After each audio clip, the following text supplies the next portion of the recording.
Sushil, a resident of Paschim Vihar, had joined a shipping firm in Dubai in October 2013. All was well till Sushil's ship and its crew members were apprehended by Iranian agencies on charges of smuggling oil. Despite completing his 2-year jail term in Iran, Sushil was asked to pay a fine of 90 crore rupees for his release. While the owner of the ship had earlier paid the fine to get his confiscated ship released, the owner refused to deposit the fine for the release of crew members.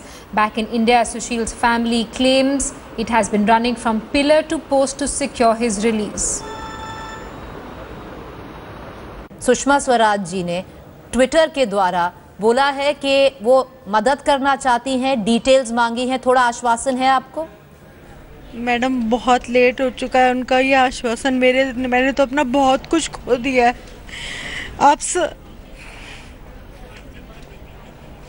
Renu जी, धीरज रखिए। हम जानते हैं कि आपके लिए बहुत बड़ी लड़ाई है।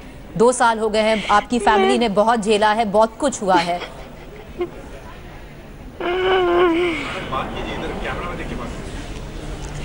We're going to give that moment of privacy to Renu Kapoor. Of course, she's broken down right now. We want to give her 2 minutes to compose herself.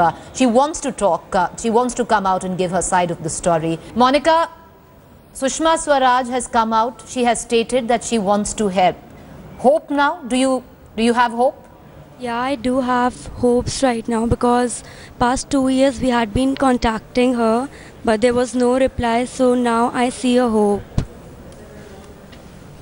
Monica, it's been a long fraught battle for you and your mother. You've been through tremendous. You've lost your father in the bargain. We understand what you've gone through.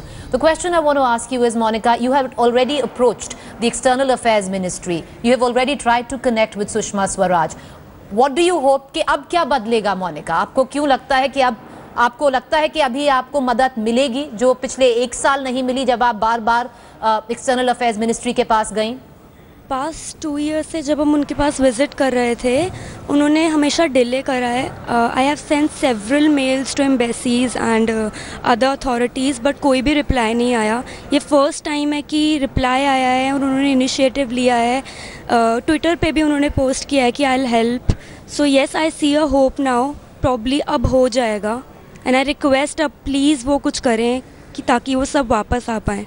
Monica, I'm going to come to you because I want, for people who are watching, detail your struggle, detail exactly how is it that your brother is still being held in Iran even after his jail term has got commuted. I'm going to come to you, but I want to speak to your mother for just 2 minutes. Renu जी, अगर आप हैं हमारे साथ, थोड़ी आपको अभी hope लग रही है, थोड़ा आश्वासन लग रहा है? हाँ जी, अब थोड़ा सा लग रहा है कि उन्होंने हमारी बात सुनी है और कुछ करेंगी ताकि मेरा बेटा वापस आ जाए। उम्मीद तो ख़त्म हो चुकी थी और अब अगर उन्होंने जवाब दिया है तो ज़रूर उनको कुछ करना ही चाहिए, क्योंकि बच्चे खाली मेरा ही नहीं है, और भी बच्चे हैं जिनके पेरेंट्स यहाँ तक नहीं पहुँच सके। उनकी भी उम्मीदें मुझ पर ही हैं कि आप सेंटर में बैठे हो, आप करो कुछ।